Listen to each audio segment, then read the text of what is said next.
back, ladies and gentlemen. We got a banger final predictions for you. UFC 310, Kai Asakura taking on Alexandre Pantoja. Then we have Shavkat taking on Ian Garry. Volkov taking on Gane.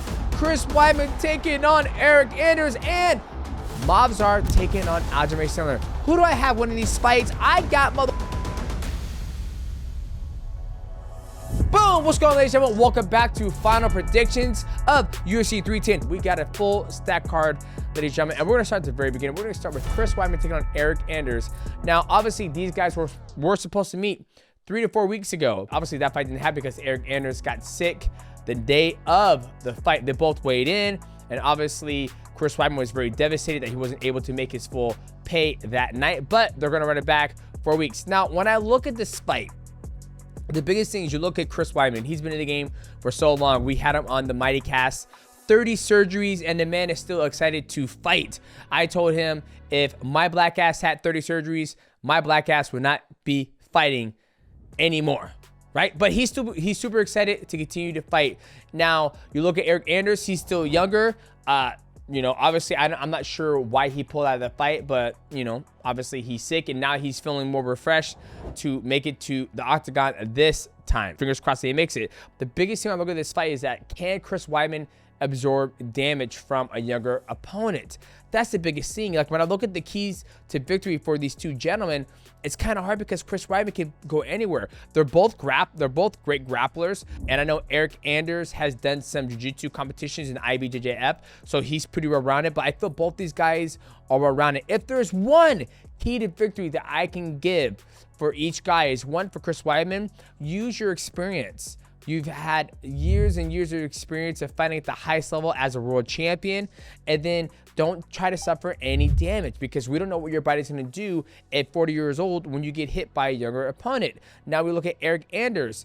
You're the younger guy. You don't have as much experience as Weidman, but you do have the youth factor on your side, so try to push a pace and just take it to him. And that's the biggest thing I say about those two gentlemen. But when it comes to who do I have winning this fight, I'm gonna go with Weidman. I think that after talking to him on the Mighty Cast, he has a rejuvenation. He lost 2.5 years of his life due to that severe leg injury, and this is him getting time back. At 40 years old, he feels great, and I'm going to ride with him. The legend, the former world champion, we're going to go with Weidman on that. What is also dope about UFC 310 is they got PrizePicks. And ladies and gentlemen, when I pull up my phone and I look at PrizePicks, I'm liking some of the picks that we can make for UFC 310. And if you guys want to get in the game, all you got to do is go to your phone, download PrizePick. When you do that, make sure you use my promo code MIGHTY. They have a cool promotion going on right now. All you got to do is play $5 and make your picks in your lineup.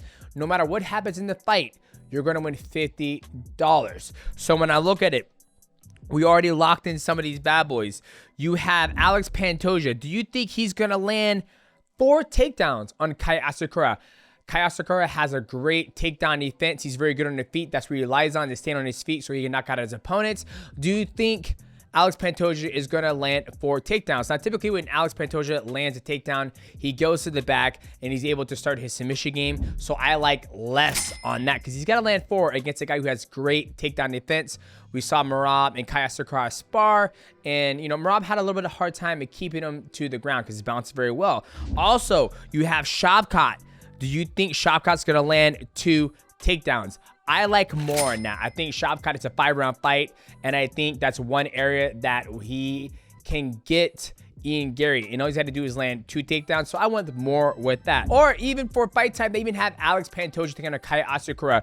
Do you think the fight's going to go all 5 rounds, or do you think the fight's going to end in 12 minutes and 50 seconds? If you think it's going to end sooner than that, you go at less. I like more with that. I think, you know, I think either way you can make the more or you can make the less, because a fight can end with a knockout or a quick submission, or it could be a 5-round slugfest with these two guys just going at it, because Alex Pantoja has heart and grit, and he's gone 5 rounds multiple times. So ladies and gentlemen, make sure you lock in your picks at the right place, which is PrizePicks. Now, let us get back to the final predictions.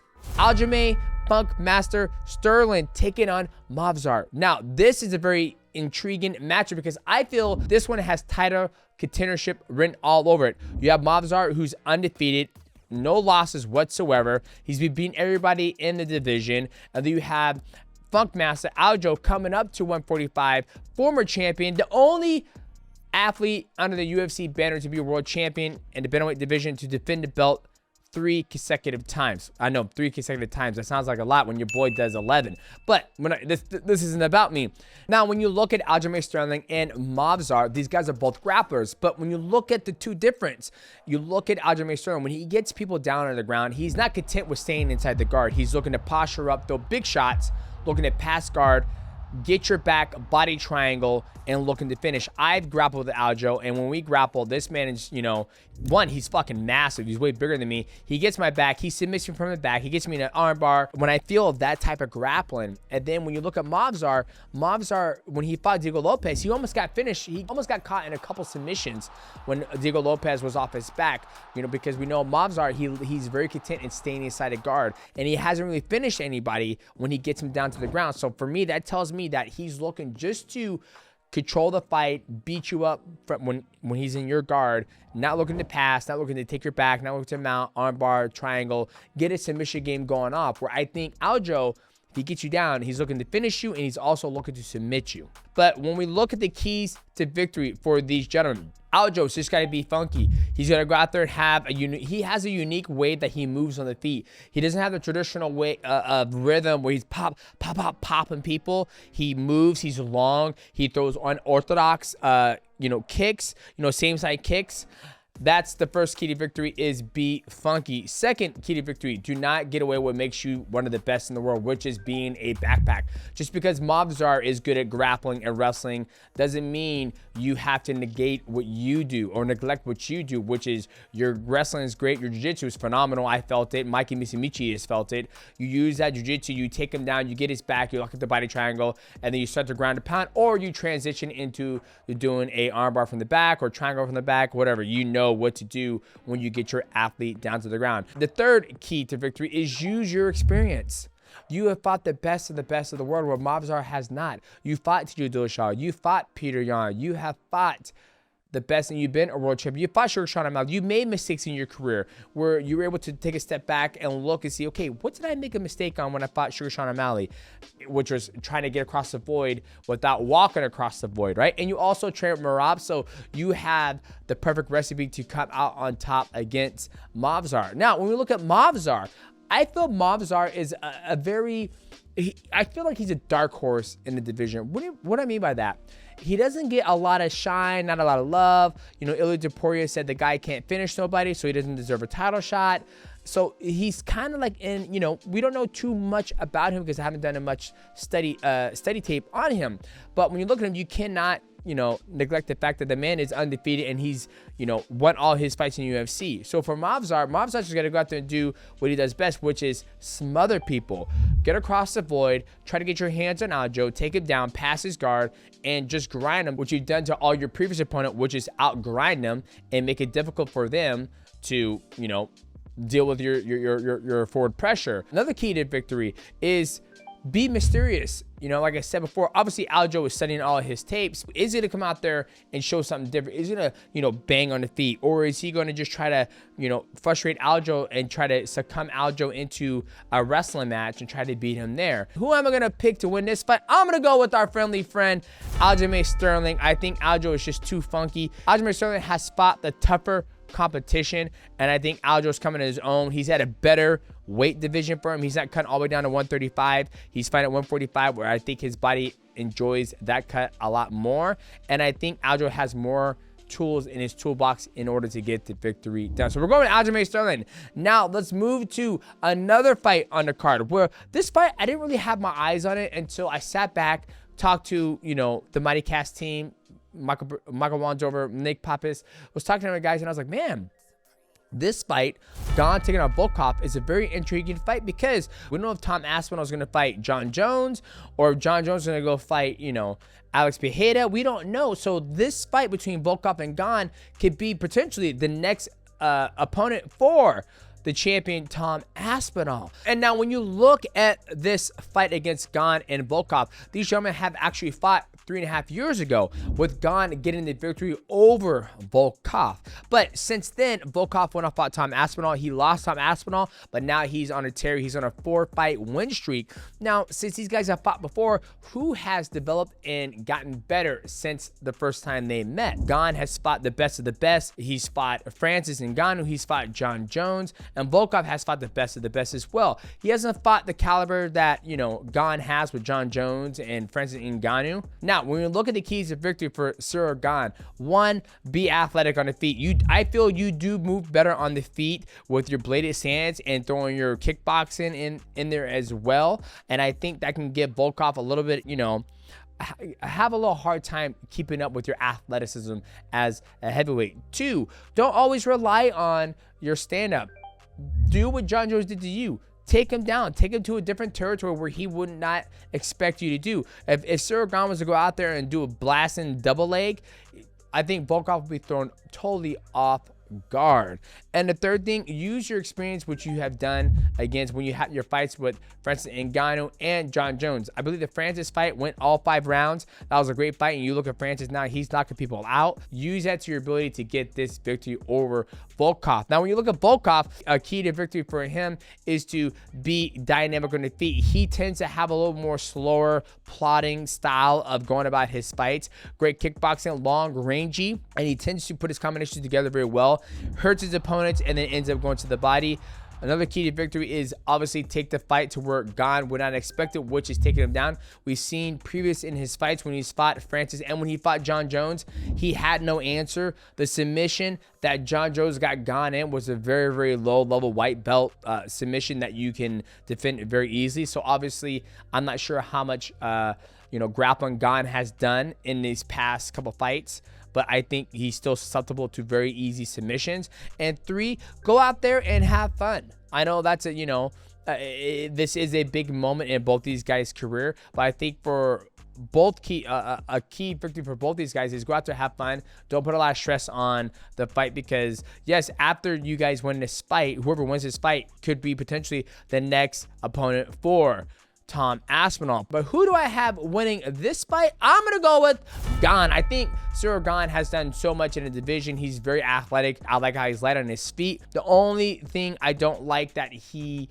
had a hard time with those two gentlemen, which was John Jones and Francis, was the grappling. But I'm not sure if Volkov's gonna have that grappling pedigree that those two gentlemen had that were able to get the victory over Gane. So I'm gonna go with Ciryl Gane. Now, let us get to the co-main event. I know, ladies and gentlemen, this is a long final prediction, but you got some bangers on this card. Shavkat taking on Ian Garry. Now, it's very rare in a sport of mixed martial arts that you have two young, hungry, undefeated fighters fighting each other. Shavkat was supposed to fight Belal Muhammad, but Belal Muhammad got injured and got a very, very nasty injury. Now, these guys have trained together, but a lot of people don't understand is when you're in the gym and you're sparring, you definitely get a feel of your opponent and your teammates, and you can see their tendencies and what they do. And then when you get in the octagon or in the ring, wherever it is you fight, it's a different game. You turn it on, right? Usually I tell people, if I'm able to spar you in the gym and I feel how you move,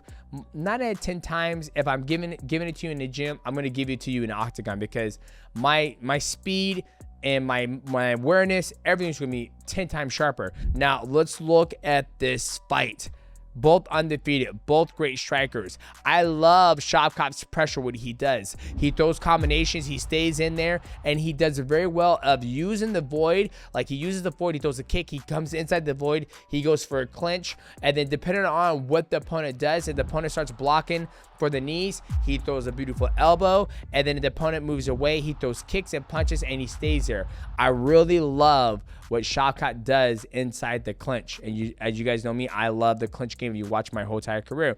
Now we look at Ian Garry. Ian Garry does a good job of using the void and forcing people to try to come across it. And he also has a legit grappling background as well. Everybody says, oh, just take down Ian Garry, take him down. He's able to throw up submission, and he's able to get back to his feet, to get back to where he wants to, which is controlling the void and force people to come across the void, and that's where he's able to take advantage of them. Now, when you look at the key to victories for both these guys are undefeated. So obviously, for both of them, use what got you to the dance to keep you 0 intact in your record. You look at Shavkat, his key is use that constant pressure of forcing your opponent to fight you. Shavkat took a lot of damage when he was fighting Jeff Neal, but he ended up breaking, I don't want to say he ended up breaking Neal, but he ended up catching Neal with that bulldog choke because they were constantly doing this. He was constantly forcing this this car crash, as I like to call it, right? You want to, you know, Shavkat does this where Ian Garry does this. He's moving around and forcing you try to come get him, and he's trying to pop, pop, pop, like catch you from across the void. That's what got these guys to the dance and kept their O's. Another key victory for Shavkat to get this victory over Ian Garry is clinch. Use the clinch to your advantage. You beat a lot of people. You have beautiful knees in the clinch. So make sure you bring that to this fight against Ian Garry, because even if Ian Garry blocks the knees or he eats the knees, that's taking energy out of his gas tank. And this fight is a 5-round fight. And then both these guys have never gone that. So when you look at that, both these guys have got to be able to pace themselves. Now, when you look at Ian Garry, I mean, the keys to victory are exactly the same, right? Use what got you to the dance, what kept you undefeated, which is using your elusive outside the void, forcing your opponents to come across, and you capitalize on them. 2, make it hard for Shavkat to get to you, right? We know he's going to come for you. You guys have already sparred. Use that to your advantage to keep him away and keep him guessing as well. 3, take the fight where he wouldn't expect it. Nobody expects you to go out there and blast a double leg. Shit, hell, I don't expect you to go out there and blast a double leg against Shavkat, because we know that's a very dangerous thing to do. But sometimes if you do that, you catch people off guard and it gets them off their rhythm. But well, who do I have winning this fight? Shavkat taking on Ian Garry. I'm going to have to go with Shavkat. The reason why is because I love how Shavkat forces the fight. Somebody who forces the fight is always a hard person to deal with, especially when you do it for 25 minutes. You have to deal with somebody like that. When Ian Garry tends to use his movement and uses the void to his advantage, where Shavkat's like, I want to fight. Where are you going to come here and fight me? Or Shavkat coming across the void, he tends to have his head up, you know, like a Christmas tree. If you guys watch my breakdown, he has his head up like a Christmas tree when he's striking. Ian Garry could catch him, but I like Shavkat's style of forward pressure of trying to get to Ian Garry over Ian Garry trying to run away from him for 25 minutes. And I believe the winner of this is going to go off and fight for the World Championship against Belal Muhammad. Now, let us get to the main event of the evening, which is Kai Asakura taking on Alex Pantoja, the former Japanese rising champion taking on the current champion in the UFC. Now, typically you wouldn't see this fight happen, because if you guys don't know who Kai Asakura is, he's the former rising champion. He was a champion, and he asked the CEO, the promotion, Saki Kabara, he asked him, he says, I want to leave, I want to relinquish my title, and I want to go fight the best in the world, which is in the UFC. So he left. Saki Kabara allowed him to leave Rising promotion and go fight in the UFC. He gets signed to the UFC, and his first fight right off the rip is against the world champion Alex Pantoja. A lot of you guys don't understand why is this happening. Well, there's not really nobody for Alex Pantoja to fight. He already beat Brandon Moreno. Figueiredo is up at 135 now. He's already beat Kai France. I mean, Alex Pantoja has pretty much wiped out the whole division. He's already fought Brandon Royale 2 times, I believe, and he's beat him both times. So there's not nobody really for Alex Pantoja to fight. He beat Steve Erceg. That was a great fight. Steve Erceg gets smoked by Kai France. So there's, we're in this limbo right now in the flyweight division where when I became a champion, I beat everybody, then I went back through and beat everybody again, where Alex Pantoja's almost done the same thing. So here comes fresh blood, Kai Asakura. Now, Kai Asakura, he has been knocked out before. So he's been knocked out by Manel Kape. He's been knocked out by Kyoji Horiguchi. So Kai Asakura does get hurt, and he has been beaten before by the exact same camp, because Kyoji Horiguchi got knocked out by Kai Asakura, and then Kyoji Horiguchi went back to the lab with the American Top Team with Mike Brown, and they sat back and looked at it and made the fight look easy.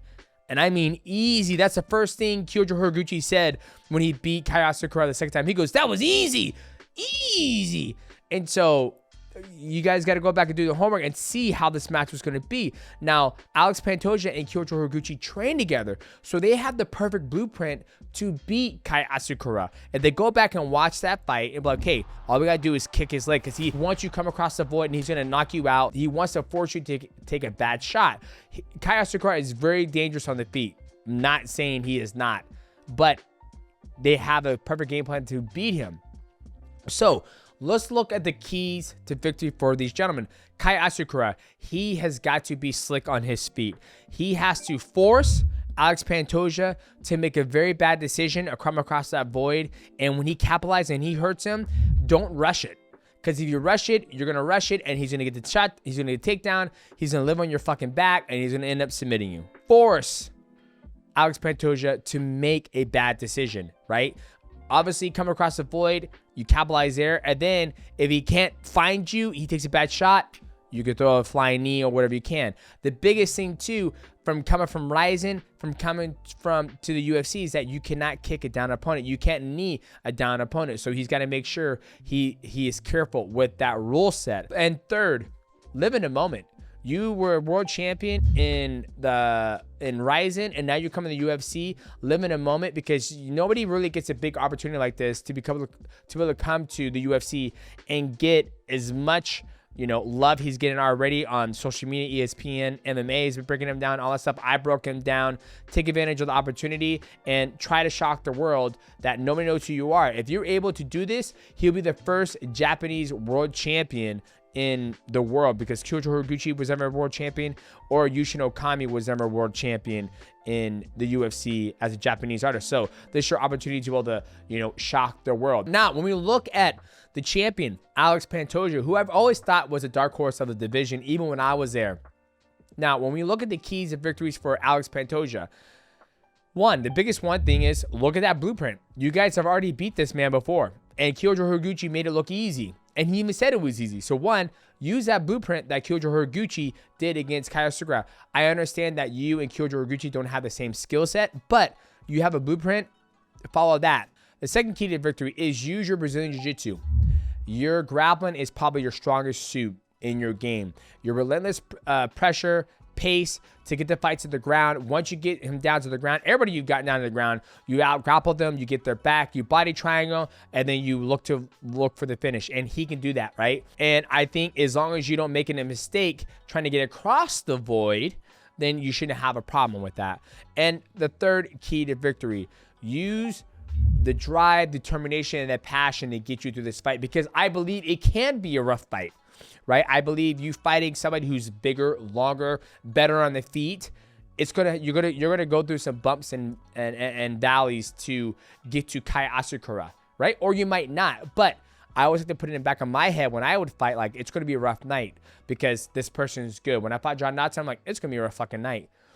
When I got dropped in the fight, I wasn't like, oh, I'm defeated. I was like, oh, there's some blood. We're in a fight. Let's get it.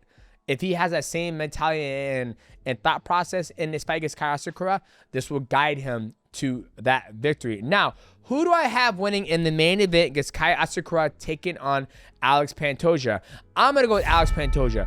The reason why is because I feel like Alex Pantoja, he's in this point now. Well, they have the blueprint to beat him, right? Unless they totally navigate off that blueprint, then I'll be like, well, you guys beat him already, so why didn't you just do the same thing before? 2, I feel like Kai Asakura has to find his chin, and he has 25 minutes to do it. But as long as Alex Pantoja can hide his chin from Kai Asakura, it's almost like I look at it, it's like Sugar Sean O'Malley versus Merab. Sugar Sean O'Malley is not going to take Merab down. Sugar Sean O'Malley has to find Merab's chin. If he can't find Merab's chin, Merab's going to eat his ass up alive on the ground and grappling, and that's pretty much what happened. So this is pretty much the same thing. The only difference is that Alex Pantoja is a way better grappler than Merab. Meaning that you look at what Alex Pantoja has been able to do in a gi and a jiu-jitsu. He is a black belt, absolutely amazing groundwork. And I think if Alex Pantoja get Kai Asakura to the ground, he's going to have his way with him. And I just don't see Alex Pantoja exposing his chin to where Kai Asakura can find it. No, don't get me wrong. Kai Asakura is good on the feet. He could hurt Alex Pantoja. We're going to have to see. But if I have to pick, I'd rather throw my eggs in a basket of somebody who can take the fight everywhere than someone who I have to find your chin. I have 25 minutes to get it done. And it's his first time fighting in the States. And it's his first time, main event. That's a lot of fucking pressure on somebody. But, like I said, Pressures make diamonds. That's what Dustin Poirier thrives off of. And we'll see if Kai Asakura can get it done. But I'm going to have to go with my boy, Alex Pantoja. And boys, that is it. We got a fucking stacked card. So make sure you guys come back here and check out the instant reaction. Let me know in the comments down below. Am I putting out there good knowledge, or am I just putting out there all fucking L's? You let me know in the comment section below. Make sure you guys come back here Saturday night as we'll do the instant reaction. And we will see you guys at the next video on this beautiful channel. We out.